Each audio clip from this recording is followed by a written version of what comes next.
Pierre est soucieux. Il constate certains départs de collaborateurs et en cela la perte d'un capital essentiel pour son entreprise. Il en parle à Paul, son consultant chez Marilink. Comment limiter cette perte de capital mémoire? Paul lui répond en des termes simples. Le problème, c'est que votre société dispose d'un savoir principalement tacite.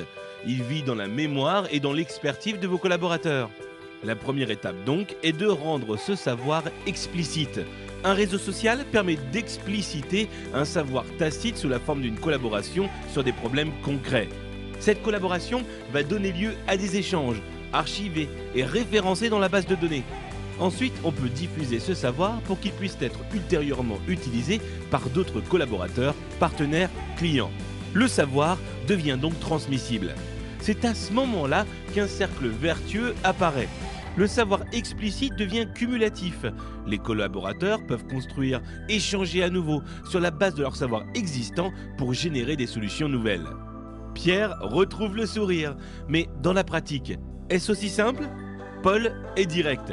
Le concept est simple, les outils du marché sont généralement bien adaptés.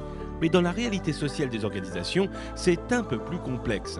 En effet, le savoir est perçu par certains employés comme une protection naturelle de leur poste, de leur position dans l'entreprise. Tout l'enjeu consiste de faire en sorte que les individus aient plus intérêt à échanger qu'à garder le savoir pour eux-mêmes.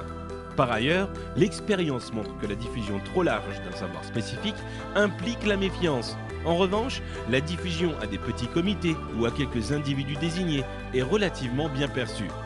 Il faut donc choisir un outil permettant un paramétrage fin des accès à ce savoir et le faire savoir aux utilisateurs dépositaires.